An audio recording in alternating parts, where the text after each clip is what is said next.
What's up, everybody? Evan here for Grips.com, continuing with Project Get Me Stackin. Today's video is all about how to make money playing poker tournaments. Let's get it going. Hi, Evan. Hope you're still running well in Free Money Friday. I tend to do well in MTTs only when I win a big hand early and have a stack to protect. If I go card dry right away, I find it hard to keep focused and I chase chips. I'm a decent cash game player and I haven't redeposited in 6 months, but I struggle with the structure of MTTs. In cash games, I feel comfortable waiting for spots and reading the action. But in MTTs, when the blinds start going up, I feel under pressure to make things happen and make moves that I wouldn't normally. In short, I maintain my discipline much better in cash games. What can I do to train myself, and what adjustments should I make when playing MTTs? Thanks as always, Alan. Thank you, Alan. Wonderful question. And it really speaks to the fact that tournaments are a much more dynamic game than cash poker is. Tournaments force you to deal with a lot of situations that cash games simply do not, and thus require more flexibility and a willingness to adjust on your part to be successful. Let me just preface by saying that despite the huge role that luck plays in poker tournaments, the greater your grasp and understanding of the following concepts, the less dependent you will be on that luck to get results.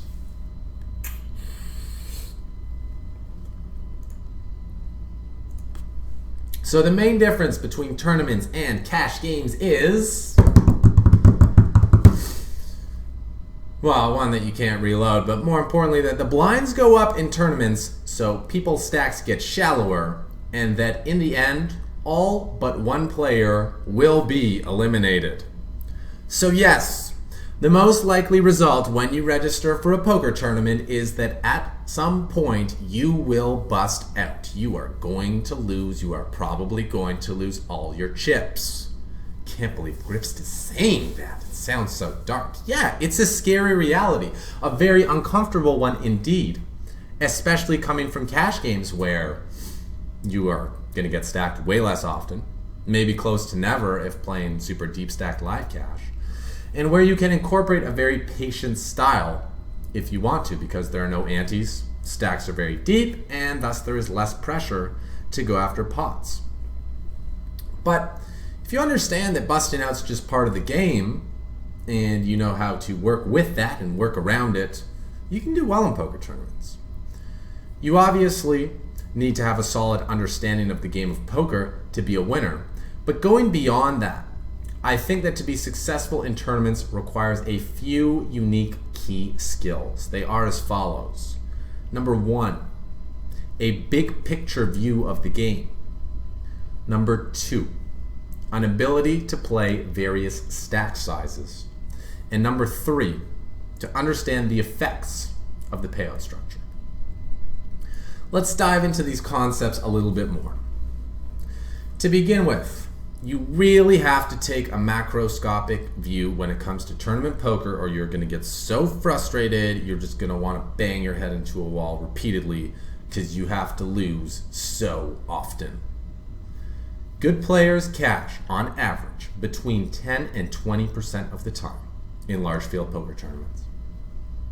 In fact, usually the best players are cashing in the lower end of that range because they play a style where they either accumulate a lot of chips, giving them a good chance to win the event, or they go out early. They also like to get aggressive on the bubble and the final table bubble because the rewards are high, but risk is high too. Having a style, on the other hand, that gets you a lot of min cashes but never sees you going deep is not a recipe for success in tournament poker. That means that even if you are one of the best players in the world, you are a much bigger favorite to bust out and go home with nothing than you are to get some return on your investment in each individual event you play. That's why you have to look at the whole thing. You got to look at many events together, right? How can you make money then? Well, it's all about making a big score and capitalizing on your luck when it presents itself and getting a payout of 50 plus times your entry fee. Heck, some tournaments you can get like 1,000 times your buy-in. This will make up for all the times you brick. So, touching on the first part of your question, yeah, when you don't get good cards, often you're going to bust out long before the money. But that doesn't mean you have an excuse to chip chase and play poorly. To be successful in tournaments, you have to be comfortable playing many different stack sizes properly. There are certain things you can do when you're 40 plus big blinds deep that you simply can't do when you have 8 big blinds. One example would be flat calling someone's raise when you have a pocket pair. You just can't set mine when you got 8 bigs. Now, not only do you have to have a strong grasp on how to play the various stack sizes, but you want to be able to identify if your opponents know how to play their various stack sizes appropriately.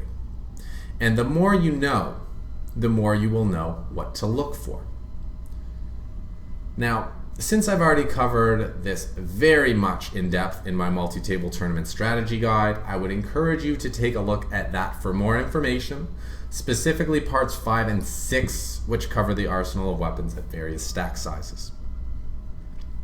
Knowing what you can and cannot do with various stack sizes will both prevent you from bleeding chips and also make you less likely to push the envelope too hard to avoid getting short. It's perfectly fine to get short stacked if no profitable opportunities present themselves. So, as long as you know how to play that short stack and not make mistakes, it's all good. It's all good. And I mean, taking it one step further in general, the shorter your stack, the easier it is to play mistake-free because you are afforded fewer strategic options each hand. Your game tree is very short. Fewer decisions, fewer opportunities to make mistakes. Since tournaments are all about maximizing your expectation given the situation, you need to really pay attention to the payout structure and the blind structure. A winner-take-all tournament is going to have a different optimal overall strategy than a 100-seat guaranteed satellite. You'd be inclined to take a lot more risk in the winner-take-all event, for example of one adjustment. Some payout structures are very flat, having small gaps between the spots, while others are very top-heavy with significant gaps between payout spots. In the short run, where you finish this time feels like the only thing that matters. I mean, you're playing one tournament. How high are you going to finish up? That's what you care about.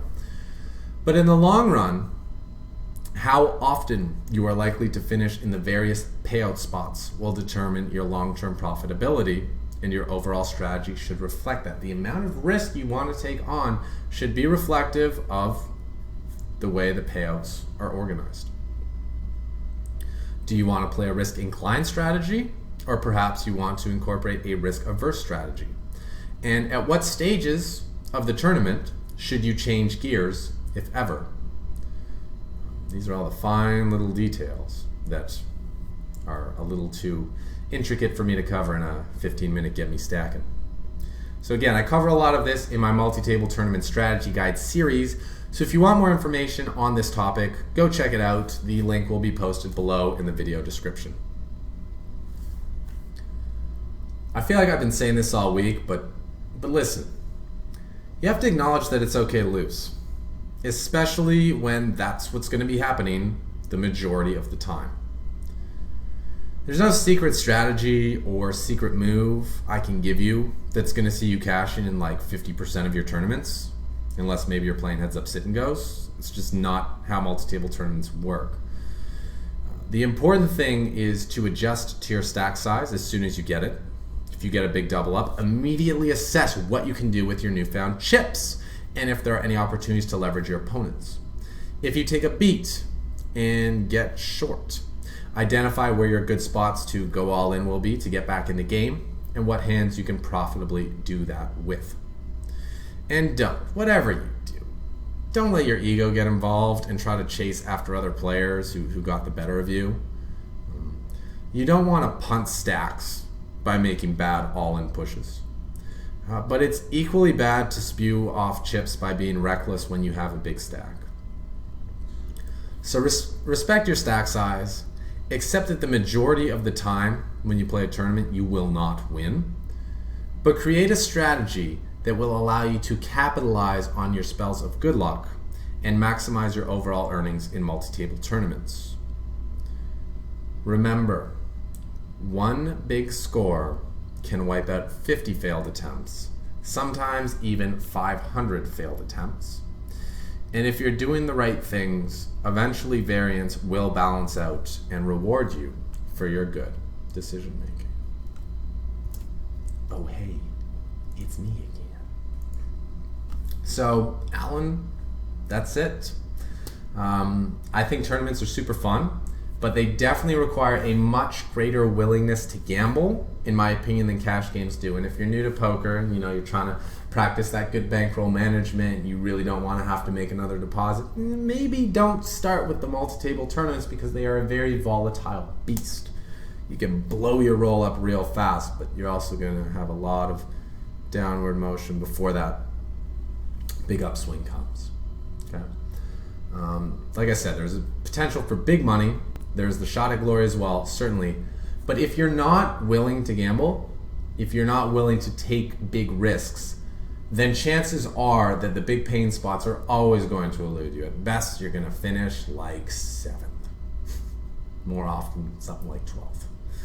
So, learn the techniques from my MTT strategy guide and perhaps do some stuff to be more at peace with gambling. Take on some risk. Do some stuff that scares you and see how you feel about it. You're probably going to feel fine. In fact, you probably feel great. You probably feel more alive. Once you recognize that that's how the real money is made and where the real fun is, you're going to feel a lot less sorry for yourself when you bust out of a tournament. Because, hey, what were the odds you were actually going to cash big at that point anyway? Usually the answer is going to be pretty damn small because usually you're not at the final 9. So, start looking at tournament poker through the right lens and you'll see that things are going to start getting a whole lot clearer. And that is what I have to say about MTTs. I think if you guys can incorporate these ingredients, be at peace with them, wrap your head around them, figure them out yourselves, and put some application and combine them with the techniques of the MTT strategy guide, you're going to be able to crush, especially if you got the fundamentals from, yeah, you're going to be good. You're going to be just fine.